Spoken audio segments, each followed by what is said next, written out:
오늘 우리가 함께 은혜 받으실 말씀은 고린도전서 15장 12절에서 34절 말씀입니다. 네, 한 주간 잘 지내셨습니까? 저는 오늘 이 본문의 말씀을 가지고 부끄러움은 하나님을 모를 때라는 제목으로 함께 말씀을 나누려고 합니다.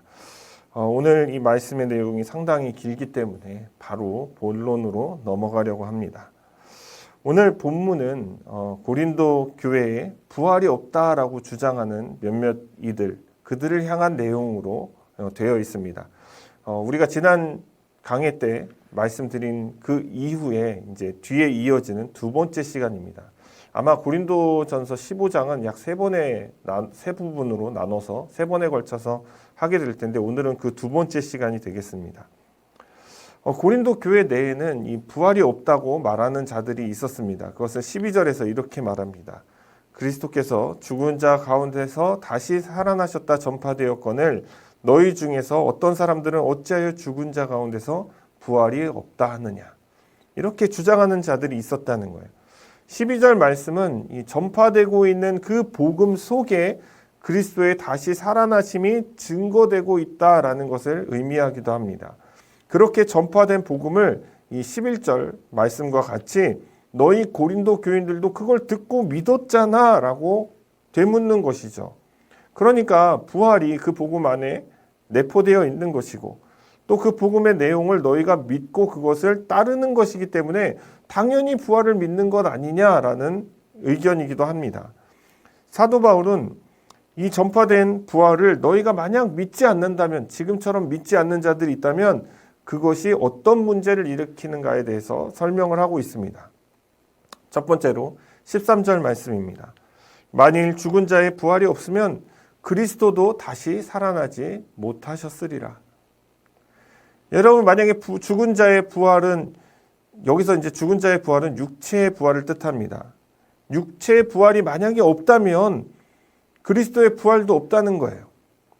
바울은 이어서 그리스도의 부활이 없다면 전파된 복음을 믿는 너희도, 고린도 교인들도 믿는 그 믿음이 헛것이고 또 그 전파되었던 그 복음 자체도 헛것이 된다라고 또한 말을 하고 있습니다. 그리스도께서 만일 다시 살아나지 못하셨으면 우리가 전파하는 것도 헛것이요 또 너희 믿음도 헛것이며, 그러니까 너희가 헛된 것을 믿고 있었다라고 말을 하는 것이죠.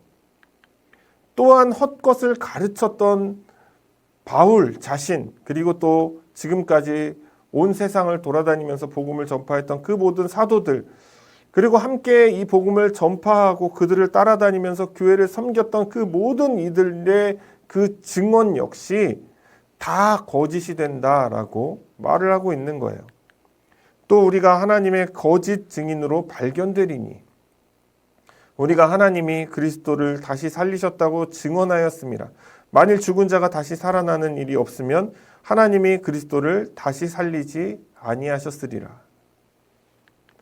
지금까지 증언했던 그 모든 것이 거짓말이라면 여전히 너희는 또한 죄 가운데 있을 것이다 라고도 밝히고 있습니다.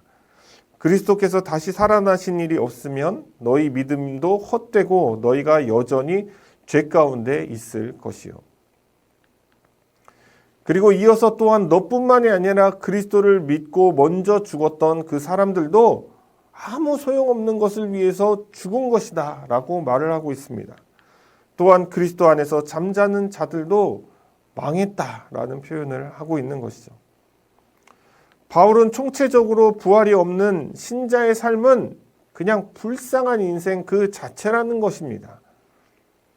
만일 그리스도 안에서 우리가 바라는 것이 다만 이 세상의 삶뿐이라면 모든 사람 가운데 우리가 더욱 불쌍한 자이리라. 왜냐하면 그리스도인으로 살면서 모든 것을 포기해야 됐기 때문이죠. 그런데 부활도 없다. 그러면 얼마나 불쌍한 인생이 되겠습니까? 바울이 19절 말씀처럼 이 세상의 삶뿐이라면 모든 사람 가운데 더욱 불쌍하다라는 표현을 한 이유는 그들이 세상의 안정을 뒤로 했기 때문입니다. 또한 온갖 핍박, 모욕을 당해야 했기 때문입니다. 그럼에도 불구하고 전파된 그리스도의 부활을 바라보는 자들이었기 때문에 그 바라보던 것이 없다면 여러분 얼마나 불쌍한 처지가 되겠습니까? 그것을 30절에서 32절에 이렇게 표현을 하고 있어요. 또 어찌하여 우리가 언제나 위험을 무릅쓰리요?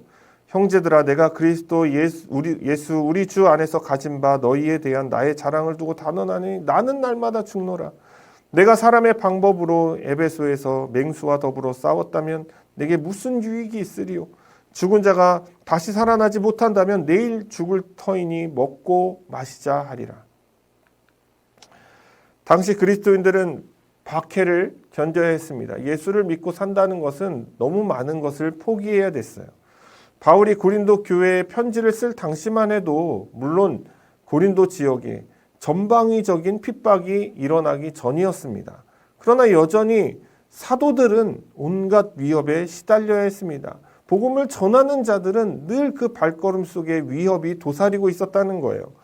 바울이 32절에서 말하고 있는 그 맹수와 더불어 싸웠다라는 것은 우리가 흔히 생각하는 원형 경기장 안에서 맹수에게 찢겨 죽었던 그리스도인들을 말하는 것은 아닙니다. 바울이 에베소에서 어떤 맹수와 같은 자와 복음의 진리를 두고 싸웠던 것을 회상하는 것 같은 그런 뉘앙스인 것이죠. 그것에 대한 자세한 정황은 성경에 기록되어 있지 않기 때문에 우리가 알 수 없지만 그렇게 유추해 볼 수 있다는 거예요. 특히 사도들은 복음을 전하는 그 가운데 늘 순교의 각오를 다져야 했습니다. 언제든지 나는 주와 복음을 위해서 죽을 수 있는 존재다라는 것을 알고 있었다는 거예요. 그런 마음을 갖고 복음을 전하러 이동하며 다녔다는 것입니다. 바울도 자신이 복음을 전하는 동안에 그 겪었던 수많은 핍박들을 떠올렸을 것입니다. 여러분, 고린도 교회가 어떻게 세워졌습니까? 그가 고린도 교회에 복음을 전하기 전에 그는 마게도니아로부터 시작을 했습니다. 그곳에서 복음을 전할 때 유대인들이 찾아와서 바울을 위협했습니다. 그는 그들을 피해서 내려오고 베레아에 들렸다가 또 내려와서 아덴까지 도망하듯이 내려온 것입니다. 그 길에 유대인들이 복음 전파에 회방을 놓는 일들이 너무 많았고 또 송사를 했습니다. 바울을 위협까지 했다는 거예요. 그럼에도 불구하고 바울은 복음을 전하면서 들르는 곳마다 복음을 전하면서 아덴에 이르게 되었습니다. 아덴에서 예수님에 대해서 복음을 전했습니다. 그곳에 모여있는 사람들, 아고라에서 수많은 사람들 앞에서 복음을 전했습니다. 그러나 그곳에서는 큰 복음의 역사가 일어나지 않았습니다. 그는 이제 되돌아가기 위해 고린도 지역으로 이동해서 그곳에서 복음을 전파했을 때 큰 역사가 있었습니다. 수많은 사람들이 예수 그리스도의 도 앞에 복종하기 시작했다는 것입니다.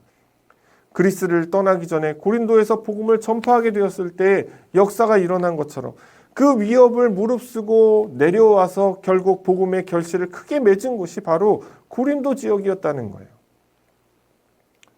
그가 이렇게 위협을 무릅쓰고서라도 도망하면서까지 지역에 들르는 곳마다 복음을 전할 수 있었던 그 원동력이 무엇이었을까요? 바로 부활이었다는 거예요. 바울은 그렇게 고백하고 있는 거예요. 부활이 없다면 내가 이런 위협을 왜 무릎을 쓰고 이렇게 복음을 전파했을까라고 되묻는 것이기도 합니다. 육체는 썩어서 없어지고 영만 남는다. 이런 영지주의가 아니라 지금 육체가 힘들고 어렵고 고통을 당하지만 결국에는 그리스도처럼 우리도 부활할 것이다 라는 그 믿음, 이 부활의 믿음이 그들로 하여금 때로는 맹수와 싸우고 또 훗날에 전방위적인 그리스도인들에 대한 핍박이 있을 때 그들이 원형 경기장 안에서 맹수에게 찢겨져 죽임을 당하고 격투가의 칼에 찔려 죽어도 그것을 그 그리스도의 복음을 들고 붙잡고 끝까지 견딜 수 있는 이유라는 것입니다. 제가 요즘 직장생활 좀 하고 있는데요. 아마도 저와 같이 직장생활 하시는 분들은 공감하실 겁니다. 늘 일하는 것이 항상 즐겁지만은 않습니다. 아무리 내 적성에 맞는 일을 한다고 해도 늘 어려움은 있다는 것이죠. 사실 요즘 같은 불경기에 출근할 수 있는 직장이 있다는 것은 굉장히 행복한 것이죠. 감사한 것입니다. 그러나 여러분, 궁극적으로 사람은 누구나 집에서 그냥 쉬고 싶은 것입니다. 근데 여러분, 직장에서 어렵고 힘든 일을 만나게 되면 여러분 어떤 생각이 듭니까? 그럼에도 불구하고 참고 견뎌야 되는 것이죠.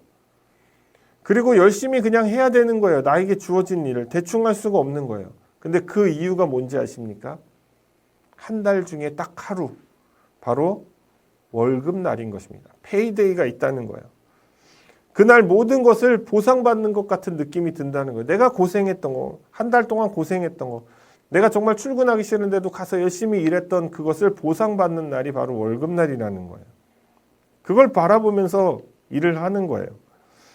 제가 유학 시절에 박사 과정을 밟는 동안에 교수님으로부터 이런 말을 들었습니다. 여러분이 고생하는 것 다 알고 있습니다. 공부하는 것 정말 힘들다는 것 알고 있습니다. 과제를 제 시간에 제출해야 되는 것도 어렵다는 거 알고 있습니다. 그러나 여러분 끝까지 해내야 됩니다. 매진하십시오. 여러분이 이 과정을 견디고 완주하면 반드시 보상이 주어질 것입니다. 영광스러운 그 졸업장 안에서, 졸업식장 안에서 더 이상 여러분들의 이름을 미스터 뭐 이렇게 부르지 않을 것입니다. 그 순간부터 여러분들의 이름을 닥터라고 불러줄 것입니다. 그날을 위해서 지금 이걸 하는 겁니다 라고 말을 하시더라고요. 그래서 상상을 해봤죠. 사실 졸업식장에 가면 그 들어가는 그 입장하는 그 순간 정말 웅장합니다. 막 올겐 소리가 그 안에 졸업식장을 가득 메우죠. 그러면 사람들이 다 일어나서 박수를 쳐줘요. 그러면 이제 우리가 졸업 가운을 입고 이제 들어가는 겁니다. 그러면 여러분 막 박수를 치고 막 환호성을 부르고 막 웅장한 그 오르간 소리에 압도되는 거예요. 아 진짜 졸업할 맛 나는구나. 이걸 위해서 내가 달려왔구나. 이 생각이 딱 드는데 박사 과정에서 이제 미스터 리가 아니라 닥터 리라고 딱 불러주면 이제 그때 아 진짜 그냥 큰 감동을 먹는 것이죠. 사실 뭐 그걸 위해서만 공부했다라고 말하기는 좀 그렇지만 신자에게도 이 부활은 그런 보상이라는 것입니다. 신자가 이 세상을 살아가면서 정말 믿음을 지켜내고 이 어렵고 힘든 세상 가운데 유혹에 넘어가지 않고 나를 쓰러뜨리려는 수많은 마귀의 관계가 있었음에도 불구하고도 그것을 끝까지 견디고 이겨냈을 때에 결국 죽음의 문턱에서 부활을 바라보게 되는 거예요. 그것이 주님께서 우리에게 주시는, 신자에게 주시는 보상이라는 것입니다. 이 보상 때문에 신자는 견디고 인내할 수가 있는 것입니다. 예수님께서는 요한복음 11장에 이렇게 말씀하고 계십니다. 예수께서 이르시되 나는 부활이요 생명이니 나를 믿는 자는 죽어도 살겠고 무릇 살아서 나를 믿는 자는 영원히 죽지 아니하리니 이것을 내가 믿느냐. 저와 여러분에게도 오늘 지금 이 순간 예수님께서 이렇게 묻고 계시는 것입니다. 이것을 내가 믿느냐? 내가 믿느냐? 지금까지 바울이 부활을 믿지 않는 경우에 벌어질 일들에 대해서 설명했다면 이제는 바울이 그 부활의 파급력에 대해서 설명하고 있습니다. 이것을 바울은 첫 열매라는 표현을 합니다. 20절에 보면 그러나 이제 그리스도께서 죽은 자 가운데서 다시 살아나사 잠자는 자들의 첫 열매가 되셨도다. 바울이 첫 열매라고 표현한 이유는 지금까지 없었던 새로운 열매임을 말하는 것입니다. 지금까지 맺혀본 적이 없는 열매라는 거예요. 예수님의 부활 이전에도 죽은 자가 살아났던 기적이 있습니다. 그러면 그게 첫 열매 아닌가요? 라고 생각할 수도 있잖아요. 그러나 여러분, 바울이 말하는 첫 열매라는 것은 부활한 후에 영원히 죽지 않는 완전한 부활을 말하는 것입니다. 죽었다가 일시적으로 다시 살아났다가 다시 죽는 것이 아니에요. 성경에서 다시 살아난 인물들만 살펴봐도 사르밧 과부의 아들이 죽었다가 살아났죠. 수넴 여인의 아들이 죽었다가 살아났습니다. 야이로 회당장의 딸이 죽었다가 살아났죠. 나사로도 죽었다가 살아났어요. 그러나 그들이 여전히 살아있나요? 그들은 지금 무덤 안에 있다는 거예요. 그들은 부활한 후에 다시 죽었습니다. 다시 죽음을 맞이했어요. 영원히 살 수가 없는 거예요. 근데 요한복음에는 영원히 산다고 말씀하고 있잖아요. 그러나 여러분, 예수 그리스도는 어떻습니까? 부활하시고 승천하셔서 여전히 살아계시는 것입니다. 부활, 그리고 영생이라는 것이죠. 그 부활과 영생의 첫 열매가 바로 예수 그리스도라는 거예요. 그분밖에 안 계시다는 것입니다.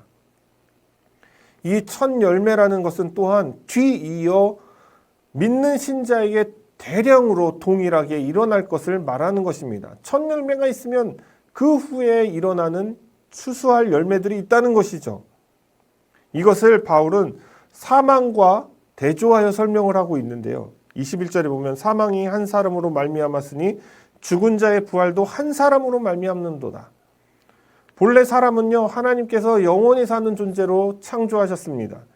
그러나 첫사람 아담이 범죄함으로 정령 죽게 된 것이죠.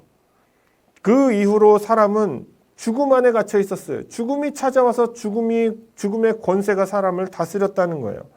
아담 안에서 모든 인류가 죽는 존재가 되었다는 것입니다. 이와 마찬가지로 예수 그리스도께서 부활하심으로 말미암아 모든 사람이 예수를 믿는 자들은 바로 새로운 삶을 얻게 된다는 거예요. 영생하는 삶을 얻게 된다는 거예요. 아담 안에서 모든 사람이 죽은 것 같이 그리스도 안에서 모든 사람이 삶을 얻으리라. 부활은 최종적인 예수 그리스도의 승리의 선언과도 같은 것입니다. 어둠의 권세, 죽음의 권세를 주님께서 찢고 나오신 것이잖아요. 복음을 통해서 거듭난 사람은 이 승리의 깃발 아래에 있는 자들인 것입니다. 패배할래야 패배할 수가 없어요. 누가 이런 이야기를 하잖아요.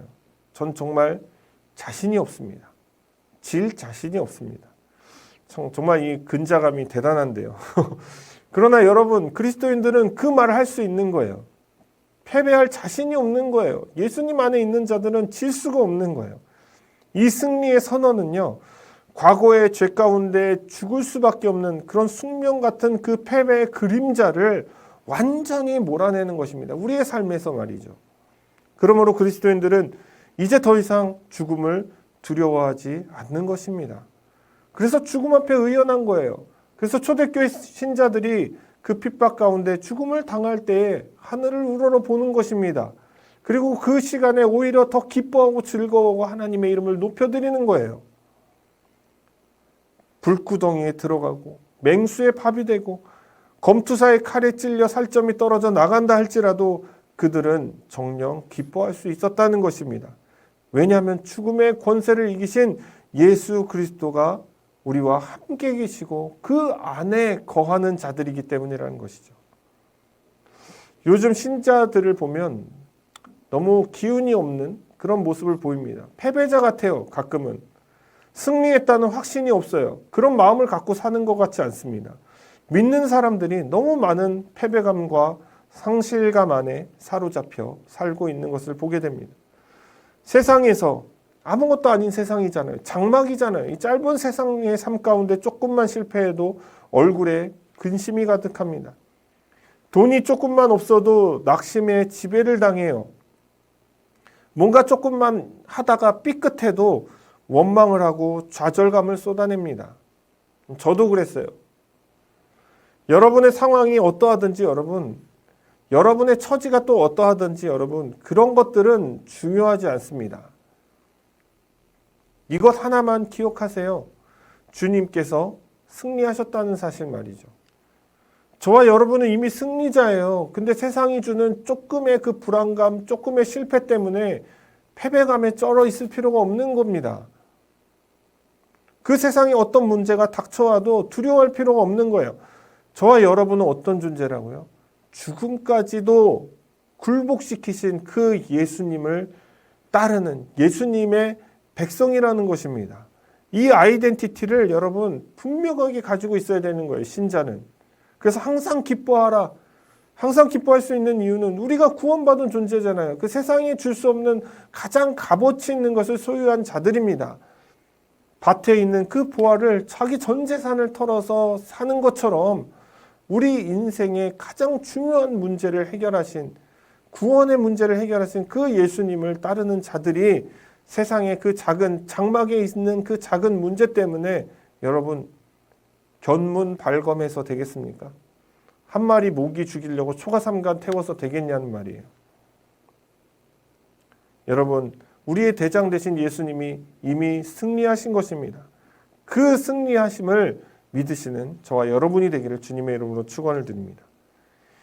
이제 바울은 이 부활에 총체적으로 일어난 이 사건, 이 시기에 대해서 말을 하고 있습니다.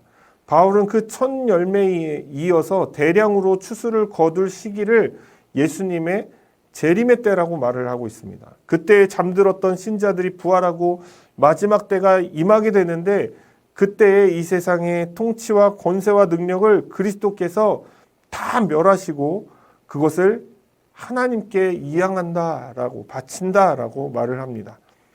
그러나 각각 자기 차례대로 되리니 먼저는 첫 열매인 그리스도요, 다음에는 그가 강림하실 때에 그리스도에게 속한 자요. 그 후에는 마지막이니 그가 모든 통치와 권세와 능력을 멸하시고 나라를 아버지 하나님께 바칠 때라. 여기서 하나님에게 바친다는 말의 의미는 하나님께서 그 심판의 주관자가 되신다는 것을 뜻하는 것입니다. 심판의 권한이 하나님께 속해 있다라는 것을 또한 밝히는 것이죠. 마지막 날에 그 의로우신 재판장 되시는 하나님께서 생명책을 펼치실 것입니다.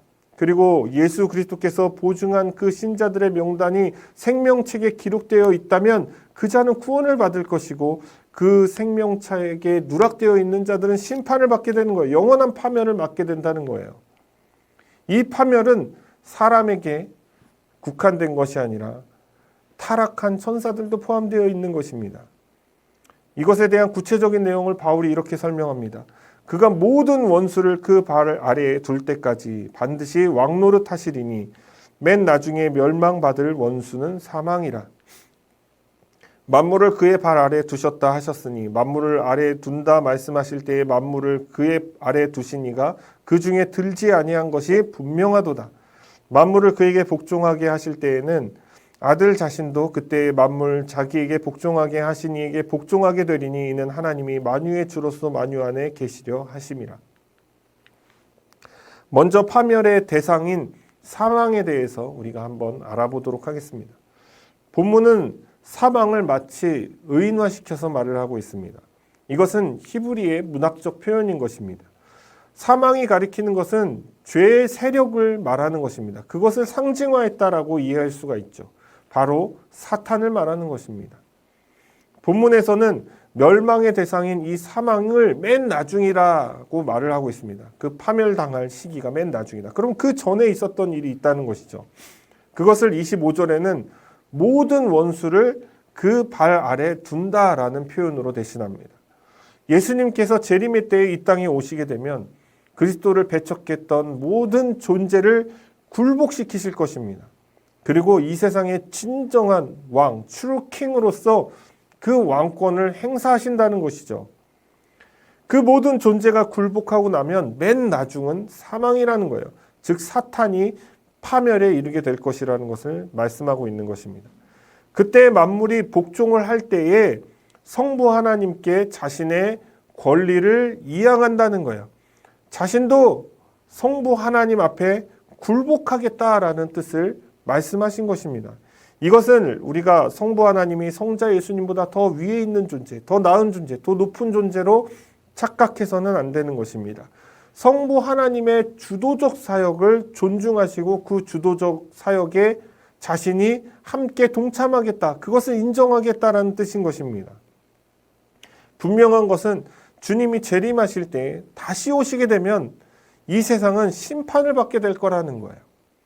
그때는 구원의 주가 아니라 심판의 주로 이 세상에 오실 것이기 때문입니다. 이때 사망과 함께 있던 자들, 그들은 그리스도 앞에 굴복하게 될 것입니다. 그리고 파멸당하게 될 거예요. 그 마지막은 사탄, 바로 사망이라는 거예요. 그러나 여러분, 신자는 어떻게 됩니까? 첫 열매인 예수 그리스도를 따라 삶을 얻을 것이다 라고 말을 하고 있는 것입니다. 사랑하는 여러분, 그러므로 재림의 때에 저와 여러분은 영광스러운 새 옷을 입게 되는 거예요. 새 옷이라는 것은 육신을 말하는 것입니다. 그래서 그리스도인들은 늘 가슴속에 종말론적인 신앙을 갖고 살아야 할 필요가 있는 것입니다. 또한 마라나타 주 예수여 어서 오시옵소서라고 고백하며 삶을 살아내야 하는 거예요. 이러한 고백이 없이 신앙생활을 하다 보면 늘 앞에 놓인 것만 보고 살아갈 수밖에 없습니다. 당장 눈앞에 보이는 것들로 인해서 먼 곳을 보질 못해요. 영적인 세계에 무지하게 됩니다. 늘 내 앞에 놓인 문제만 붙들고 주님 앞에 그걸 해결해 달라고 간구하는, 그냥 그걸 구하는 인생으로 끝나버린다는 거예요. 그런 사람들에게는 세상의 논리가 더 귀에 들어오는 겁니다. 그리고 피부에 와닿는 것이죠. 기독교의 진리는 어떻습니까? 굉장히 심플하고 그러나 굉장히 웅장하고 깊은 것입니다.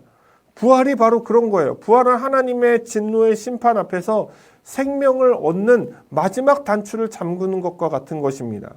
그런데 여러분, 많은 교회들이 이 단추에 소홀합니다. 설교나 세미나에 가보면 늘 삶을 어떻게 살아가는 것이 지혜로운 삶을 사는 것인가, 그런 전략과 방법들을 논합니다. 청중들은, 말하는 자, 스피커들이 거기 강대상에 올라가서 막 웃기고 울리면 어떻게 반응을 합니까? 아, 은혜 받았다라고 착각하며 살아갑니다. 그래서 설교자들은 어떻게 이 사람들을 내가 웃기고 울리고 감동을 줄 수 있을지를 연구하며 설교 본문을 작성해 나간다는 거예요. 그런 말들을 쏟아내는 거예요. 감동을 줄 수 있는 예화를 찾고 나의 삶의 경험담을 찾고, 그래서 사람들과 공감하고 소통하려고 애를 씁니다. 그걸 위해서 책도 봐요. 본문을 읽고 본문에 대한 설명 없이 그냥 그런 말들로 설교 전체를 채워나간다는 거예요. 그렇게라도 해서 웃기고 울리고 감동을 주면 그 사람의 마음을 내가 살 수 있기 때문이죠. 그 사람은 이제 더 이상 주님의 제자가 아니라 나의 팬이 되는 것입니다. 부활에 대해 말하고 예수 그리스도에 대해, 십자가에 대해서 설교하고 말을 하면 사람들은 이렇게 이야기합니다. 이제 그만 좀 말하십시오. 이제 그런 얘기는 그만하세요. 그거 기본 아니에요? 왜 자꾸 기본을 말합니까? 좀 뭔가 새로운 이야기, 더 앞으로 나아갈 수 있는 이야기, 이런 걸 좀 해주십시오. 원론적인 이야기 좀 그만하십시오. 이렇게 비판하는 사람들도 있다는 거예요. 그러나 사랑하는 여러분, 신자에게 십자가, 부활, 그 위에 무엇이 더 필요하겠습니까? 그것이 전부라는 거예요. 고린도 교인들이 소중하게 여기는 그 지식, 그노시스는 세상이 보기에는 합당하고 화려할지 모르겠으나 심판으로부터 생명을 얻을 수 있는 능력은 없는 것입니다.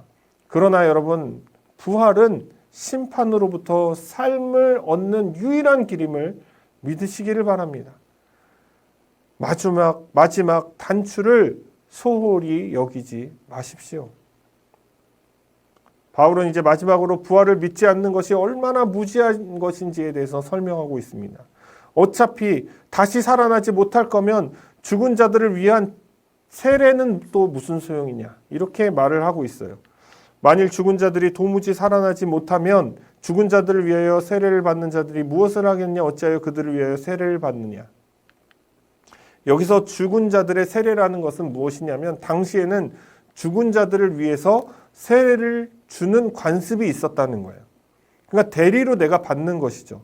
그것은 죽은 자들을 대신해서 이제 세례를 받는 것을 뜻하는데, 당시 고린도 교인들 가운데서는 부활이 없다고 말하는 자들도 이러한 관습에 동참하는 모습이었다고 합니다. 바울은 그 관습을 인용해서 어차피 부활도 없는데 죽은 자들을 위해서 너희가 관습처럼 행하는 그 세례는 도대체 왜 받는 거냐라며 그들의 모순을 지적하고 있는 거예요. 또한 바울은 부활을 믿지 않는다면 이런 위험을 감수할 필요도 없지 않느냐라고 말을 하고 있어요. 또 어찌하여 우리가 언제나 위험을 무릅쓰리요. 바울이 이 구절에서 말하는 우리라는 것은 사도들을 뜻하는 것입니다. 그러니까 모든 그리스도인들을 말하는 것은 아니에요. 바울이 이 편지를 쓸 때 고린도 교회는 매우 심각한 핍박이 있지는 않았습니다. 그러나 사도들은 달랐어요. 바울의 고백에 따르면 복음을 전하다가 죽을 뻔하고 매도 맞고 옥에 갇히기도 했다라고 고백을 하고 있습니다. 또한 동족의 위험, 유대인들로부터 수많은 핍박과 협박을 받았다라는 것도 알 수가 있는 것이죠. 바울은 부활이 없다면 우리가 왜 이토록 위협을 무릎을 쓰면서까지 복음을 전하겠느냐라고 말을 하고 있는 거예요. 또한 바울은 이와 같은 위험을 이렇게 표현했습니다. 형제들아, 내가 그리스도 예수 우리 주 안에서 가진 바 너희에 대한 나의 자랑을 두고 단언하노니 나는 날마다 죽노라. 사실 이 구절 여러분들 아마 많은 설교자들이 인용하고 또 많이 들었을 겁니다. 근데 이 구절을 인용할 때 이 내 자아를 죽이고 하나님께 복종해야 된다라는 것을 그것에 대한 당위성을 설명할 때에 인용하고 한다는 거예요. 하지만 이 구절을 보십시오. 그런 데만 쓰라고 쓰여진 구절이 아닙니다. 문맥을 봐야 돼요. 문맥을 보면 아시다시피 바울이 매일 죽는다는 표현을 한 것은 나의 자아가 그리스도에게 복종하는 것이 주된 이유가 아니에요. 물론 그렇게 해도 뭐 좀 쓸 수도 있겠지만 그런 의도로 쓰는 것 자체가 아니라는 거예요. 그럼 무슨 의도냐?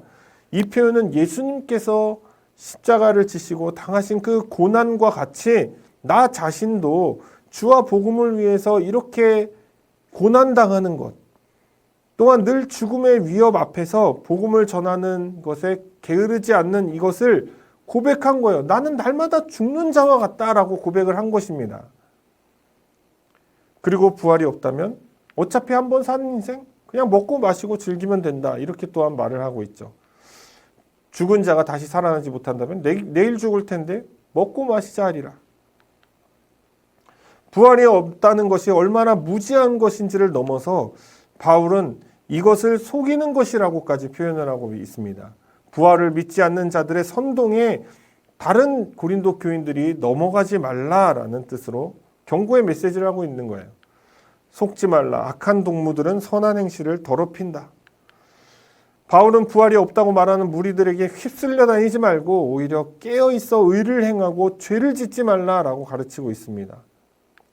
깨어 의를 행하고 죄를 짓지 말라. 하나님을 알지 못하는 자가 있기로 내가 너희를 부끄럽게 하기 위하여 말하노라. 바울이 왜 깨어있어 의를 행하고 죄를 짓지 말라라고 말을 했을까요? 그것은 하나님을 알지 못하는 것, 하나님을 모르는 것이 죄라는 거예요. 하나님을 모르는 자들이 부활이 없다라고 말하는 자들에게 휩쓸려 다니는 거예요. 부활이 없다라고 말하는 자들도 하나님을 모르는 자라는 거예요. 그 자체가 죄라는 거예요. 하나님을 아는 것이 의를 행하는 것입니다. 죄를 짓지 않는 길이라는 거예요. 하나님을 아는 자가 깨어있는 자라는 것입니다. 이런 자들을, 하나님을 알지 못하는 자들 부끄럽게 여겨야 된다는 거예요. 저는 오늘 여러분과 부활에 대해서 그 바울의 가르침을 나누었습니다. 바울은 부활이 없다라고 주장하는 일부 고린도 교인들에게 이렇게 하나하나 부활이 없는 경우, 또 부활이 있으면 어떻게 되는가, 또 부활은 어떤 식으로 일어나는가, 그것이 얼마나 무지한 것인지에 대해서 조목조목 설명했다는 거예요. 무엇보다 종말론적인 입장에서 부활은 삶을 얻는 소망이 되지만 부활이 없는 자들은 구원도 받지 못할 뿐더러 그때에 함께 사망과 함께 멸망을 당할 것이라고 경고 또한 해주었습니다. 이토록 중요한 복음의 진리인 부활을 믿지 않는 것이 얼마나 그리스도인으로서 무지한 것인지 우리는 이 본문을 통해서 다시 한번 살펴보았습니다. 그리고 이 믿음이 없는 자들은 하나님을 알지 못하는 것이고 죄를 짓는 것이며 굉장히 부끄러운 것이라는 것을 다시 한번 강조하는 것입니다. 사랑하는 여러분, 오늘날 우리 신자들에게도 하나님을 알지 못하는 것 때문에 꼭 부활이 아니더라도 안타까운 일들이 벌어지고 있다는 거예요. 고린도 교회와 같이 부활을 부정하고 이런 형태로 나타나는 것은 아니지만 하나님을 알지 못하는 것은 같은 맥락이라는 것입니다. 제가 잠시 사역했던 교회를 말씀드리자면 그 교회 구성원들은 굉장히 지식이 있는 그런 분들이셨습니다. 뭐 카이스트를 나온 사람들도 있고 카이스트에서 연구원으로 재직하는 사람들도 있고 대학교에서 교수직을 하는 사람도 있고 해외에 유학 갔다 온 건 뭐 비일비재하고 세상적으로 말하면 정말 소위 식자층이라는 것이죠. 문제는 그들이 하나님을 몰라요. 하나님 몰라요. 강대상에서 선포되는 말씀이 하나님의 말씀인지 세상의 말인지조차 분간을 못하는 것입니다. 그저 그냥 내가 사랑하는 목사님, 내가 따르는 목사님 말이라면 저게 똥인지 된장인지도 모르고 그냥 먹는다는 거예요. 정말 가탄스러운 일이죠. 그렇게 세상적으로 똑똑하고 분별력 있는 자들이지만 하나님을 모르면 그 세상의 똑똑함도 아무 소용이 없구나라는 생각을 하게 되었습니다. 유튜브에도 수많은 설교들이 있잖아요. 여러분 그걸 보면 어떻습니까? 정말 나에게 감동을 주고 진짜 똑똑한 말을 하는 사람들 들어보면 그걸 따르고 싶잖아요. 분별을 못하는 겁니다. 하나님을 모르기 때문에. 제가 얼마 전에 유튜브 보다가 박혁 전도자라는 그 사람의 영상을 보게 됐어요. 보면서 여러 편의 집회 영상을 봤습니다. 그분의 설교도 장시간 들었어요. 처음 보자마자 이거는 신사도주의 운동을 하는 사람이구나. 바로 알아차렸습니다. 사이비까지는 아직 모르겠지만 이단인 것은 확실하죠. 문제는 기존의 교회를 잘 다니던 분들도 이 사람의 그 유튜브 영상에 휩쓸려가는 것을 보게 됩니다. 댓글을 보면 전혀 의심하지는 않아요. 의심하는 글이 하나도 없어요. 오히려 하나님이 보낸 사람이라고 칭송하는 것만 있습니다. 하나님을 알지 못하기 때문에 이 박혁 씨 같은 사람이 전 세계를 다니면서 사람들을 혼동하고 미혹해하는 것입니다. 사람들은 눈앞에서 병이 치유되고 귀신이 떠나가고 문제가 해결되는 것을 보는 것이죠. 그걸 보면서 하나님의 역사라고 말을 합니다. 그렇게 하나님을 알고 있다, 하나님을 알게 된다라고 착각을 하는 거예요. 하지만 하나님을 아는 것은 여러분 기적과 상관이 없다는 거예요.